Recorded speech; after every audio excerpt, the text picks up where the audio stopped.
Hi, I'm Alek, and I'm excited to share my work on the parallel partition problem with you. Partitioning is the very common task of taking a set of items and splitting it into two groups based on some criterion. An example is every day my email is partitioned into the important and the not important emails. Another example is if you have an array of values and a pivot value, and then you want to rearrange that array so that values less than the pivot value occur before values greater than that pivot value. So partitioning is a fundamental problem in computer science, and it's also really useful because it's used as a subroutine in lots of algorithms. For instance, quicksort and filtering operations. Partitioning is very easy to do if you have a single processor. However, making multiple processors work together in parallel to partition an array is actually a lot more challenging. That's the problem that I looked at. There's been a lot of work already done on the parallel partition problem, as you might guess, because it's very important.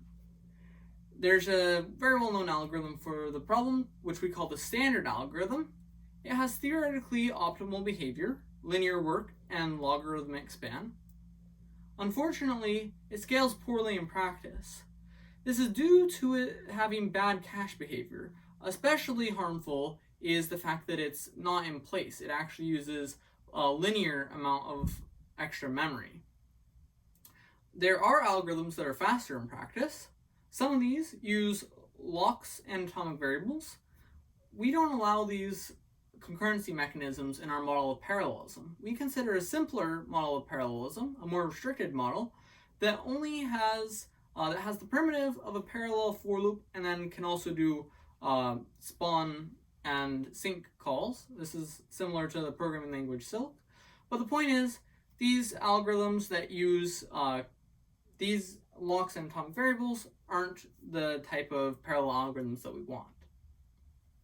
There is an algorithm, which we call the strided algorithm, that actually is in our model of parallelism, and it has great empirical performance. However, unfortunately, the strided algorithm in general has no good bound on its span. Its span could actually be linear on some inputs. So my question was, can I create an algorithm that both has theoretical guarantees and is fast in practice? Not just one or the other. And my result is the smooth striding algorithm. I created an algorithm with three key features. First, it has linear work and polylogarithmic span. These are the great theoretical guarantees of the standard algorithm. Second, it is fast in practice, just like the strided algorithm. And third, unlike either of these previous algorithms, my new algorithm actually has provably optimal cache behavior, which is a really neat theoretical guarantee that kind of highlights why it's going to have this good empirical performance too.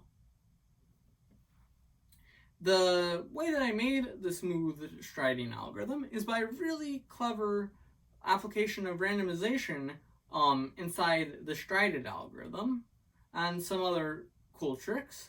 And by doing all this, I was able to remove the worst case inputs from the strided algorithm, and then I was also able to add this new recursive structure that didn't exist and couldn't exist, in fact, inside the strided algorithm. So both of these things are going to make it possible to have our reduced span. And the analysis of this randomized algorithm is very interesting. In conclusion, as parallel computing keeps on growing, it's going to become increasingly important to have parallel algorithms for common problems. Thank you.